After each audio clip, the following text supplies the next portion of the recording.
അസ്സലാമു അലൈക്കും വറഹ്മത്തുള്ളാഹി. പ്രിയപ്പെട്ടവരെ, പ്രസംഗമല്ല, ഒറ്റ മസാല മാത്രം പറയാം. നമ്മൾ തക്ബീർ കെട്ടിക്കഴിഞ്ഞാലേ പൊതുവെ എല്ലാവരും കരുതിയിട്ടുള്ളത് പിന്നെ സുന്നത്ത് നിസ്കരിക്കുമ്പോൾ ഫർള് പോലെ ഒന്നുമല്ല, നമുക്ക് തോന്നിയ പോലെ അങ്ങനെ നിസ്കരിച്ചാൽ മതി എന്നാണ്. സുന്നത്ത് നിസ്കാരമാണെങ്കിലും വജ്ജഹത്ത് ഓതൽ സുന്നത്തുണ്ട്. വജ്ജഹത്ത് ഒഴിവാക്കി കഴിഞ്ഞാൽ കറാഹത്ത് വരും. ചില സുന്നത്തുകൾ ഒഴിവാക്കിയെന്ന് കരുതിയിട്ട് പ്രശ്നമില്ല, കറാഹത്ത് വരില്ല. പക്ഷേ വജ്ജഹത്ത് പിന്നെ ഒഴിവാക്കി കഴിഞ്ഞാൽ കറാഹത്ത് വരും. പിന്നെ വജ്ജഹത്ത് എന്ന് പറഞ്ഞാൽ നമ്മൾ സാധാരണ ഓതുന്ന വജ്ജഹത്തു അല്ല, ദുആ ഉൽ ഇഫ്തിതാഹ്, അതിൻ്റെ പേര് ദുആ ഉൽ ഇഫ്തിതാഹ്. അത് വജ്ജഹത്തു വജ്ഹിയ എന്ന് പറഞ്ഞ് തുടങ്ങുന്നതുകൊണ്ട് നമ്മൾ ചെറുപ്പത്തിലെ വജ്ജഹത്തു എന്ന് പഠിച്ചതേ ഉള്ളൂ. ആ ദുആ കുറച്ച് വലുതാണ്, അല്പം നീളമുള്ളതാണ്. അപ്പോൾ ഈ തറാവീഹ് പോലത്തെ നിസ്കാരം, തറാവീഹ് എന്ന് പറഞ്ഞാൽ പിന്നെ ചൈനയിലുള്ള ഷാങ്ഹായ് എന്ന് പറയുന്ന ഒരു സ്ഥലമുണ്ട്. ലോകത്ത് ഏറ്റവും കൂടുതൽ വേഗതയിൽ ട്രെയിൻ ഓടുന്ന സ്ഥലമാണ്. 450 കിലോമീറ്റർ പെർ ഹവർ, 450 കിലോമീറ്ററിലാണ്. പിന്നെ 450 കിലോമീറ്ററാണ് ചൈനയിൽ ഓടുന്നത്, ട്രെയിൻ ഓടുന്നത്. രണ്ടാമതും ചൈനയിൽ തന്നെ 350 കിലോമീറ്റർ, മൂന്നാമത് ജപ്പാൻ ആൻഡ് ഫ്രാൻസ്. നമ്മുടെ ഇന്ത്യയിലെല്ലാം ട്രെയിൻ ഓടുന്നത് 160, മാക്സിമം കൂടിക്കഴിഞ്ഞാൽ 160 കിലോമീറ്റർ. സാധാരണ ഓടുന്ന 130 കിലോമീറ്റർ. ഈ ട്രെയിൻ ഓടുന്ന വേഗത നമ്മൾക്ക് കാണണമെങ്കിൽ നമ്മൾ റമളാൻ മാസത്തിൽ പള്ളിയിൽ പോയാൽ മതി. നമ്മുടെ വീടിൻ്റെ അടുത്തുള്ള പള്ളികളിൽ പോയി കഴിഞ്ഞാൽ അതിനേക്കാളും വേഗതയിലാണ് ഉസ്താദുമാർ ചിലപ്പോൾ തറാവി കൊണ്ടെത്തിക്കുന്നത്. 40 മിനിറ്റ് കൊണ്ട് 50 റക്അത്ത് എന്ന് പറഞ്ഞ പോലെ എന്നിട്ട് അടിച്ച് മിന്നിച്ചിട്ട് വിടാം. പ്രിയപ്പെട്ടവരെ, എവിടെയെങ്കിലും പാളം തെറ്റിക്കഴിഞ്ഞാൽ ലോക്കോ പൈലറ്റ് ഉത്തരവാദിയാകൂലേ? നിങ്ങളെ ഇമാം ഉത്തരവാദിത്തം ഏറ്റെടുക്കില്ല. സിറാത്തുൽ പാലത്തിൻ്റെ മേൽ നടി തെറ്റിക്കഴിഞ്ഞാൽ ഉത്തരവാദിത്തമൊക്കെ ഇതിനിങ്ങനെ തള്ളുന്ന ആൾക്കാരുണ്ട്. ഉസ്താദെ സ്പീഡ് പോരാ എന്ന് പറഞ്ഞ് ഇങ്ങനെ തള്ളിക്കൊടുക്കുന്ന ആൾക്കാർ. പ്രിയപ്പെട്ടവരെ, റമളാൻ മാസം, ഈ കിട്ടുന്ന മാസത്തിൽ കിട്ടുന്ന ഒരു തറാവീഹ്, അത് തന്നെ നമ്മളിങ്ങനെ ആട്ടി തിരിച്ച് വിട്ട് കഴിഞ്ഞാൽ പിന്നെ എന്തേത്തിനാണ് നിസ്കരിക്കുന്നത്?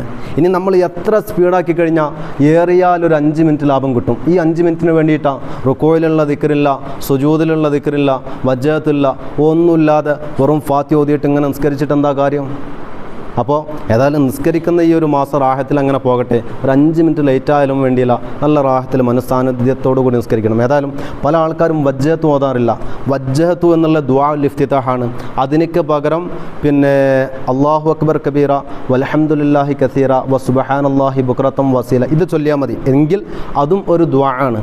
അല്ലാഹു അക്ബർ കബീറ വൽഹംദുലില്ലാഹി കസീറ വസുബ്ഹാനല്ലാഹി ബുക്റതൻ വസീല. വജ്ജഹത്തു എന്ന് പറഞ്ഞാൽ വലിയ ദുആ ഓതണമെന്നില്ല, സമയം കിട്ടിയ ഓതും ചെയ്യാം.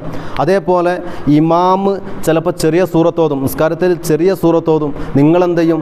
ഇമാമിൻ്റെ ഫാത്തിഹ കഴിഞ്ഞിട്ടായിരിക്കും ഫാത്തിഹ തുടങ്ങുന്നത്. ചിലപ്പം നിങ്ങൾ ബിസ്മില്ലാഹിർ റഹ്മാൻ റഹീം എന്ന് പറഞ്ഞപ്പോൾ തന്നെ മൂപ്പര് സുജൂദ് പോയിണ്ടാവും. മഅ്മൂമ് ഫാത്തിഹ ഓതൽ നിർബന്ധമാണ്. മഅ്മൂമിൻ്റെ ഫാത്തിഹ നിർബന്ധമാണ്.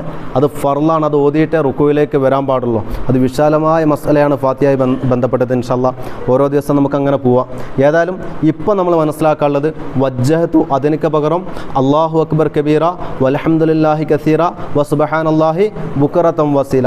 അതേപോലെ പിന്നെ സലാം വീട്ടുന്നതിന് മുമ്പായിട്ട് അല്ലാഹുമ്മ ഇന്നി അഊദു ബിക മിൻ അദാബിൽ ഖബ്രി വമിൻ അദാബിൻ നാരി വമിൻ ഫിത്നത്തിൽ മഹിയ വ മമാതി വമിൻ ഫിത്നത്തിൽ മസീഹ് ദജ്ജാൽ. ഈ 5 ഫിത്നയെ തൊട്ട് നമ്മൾ സലാം വീട്ടുന്നതിന് മുമ്പ് തേടണം. അല്ലാഹുമ്മ ഗ്ഫിർ ലി മാ ഖദ്ദംതു എന്ന് പറഞ്ഞിട്ട് ആ മൊത്തം ദിക്ർ കൊണ്ടുവന്നിട്ടില്ലെങ്കിലും അത്തഹിയാത്ത് കൊണ്ടുവരിക. അത്തഹിയാത്തിൻ്റെ ശേഷം അഷ്ഹദു അല്ലാ ഇലാഹ ഇല്ലല്ലാഹ് അഷ്ഹദു അന്ന മുഹമ്മദ് റസൂലുള്ളാഹ് അല്ലാഹുമ്മ സല്ലി അലാ സയ്യിദിനാ മുഹമ്മദിൻ വഅലാ ആലി സയ്യിദിനാ മുഹമ്മദ്. അത് കഴിഞ്ഞിട്ട് അല്ലാഹുമ്മ ഇന്നി അഊദു ബിക മിൻ അദാബിൽ ഖബ്രി വമിൻ അദാബിൻ നാർ വമിൻ ഫിത്നത്തിൽ മഹിയ വ മമാതി വമിൻ ഫിത്നത്തിൽ മസീഹ് ദജ്ജാൽ. ഇതാണ് ചെറിയ രൂപം. ഇൻഷാ അല്ലാഹ് എല്ലാ ദിവസവും ഇതേപോലെ 1-2 മിനിറ്റ് ഇങ്ങനെ 1-2 മസാല പറഞ്ഞിട്ട് നമുക്കങ്ങനെ പോകാം. അല്ലാഹു തആല നമ്മൾ നിസ്കരിക്കുന്ന നിസ്കാരം കബൂലാക്കുമാറാവട്ടെ. പടച്ച മുമ്പിലെത്തുമ്പോൾ മുഖത്തേക്ക് വലിച്ചെറിയുന്ന നിസ്കാരം, അതിന് തൊട്ട് അല്ലാഹു തആല നമ്മെല്ലാം കാക്കുമാറാവട്ടെ.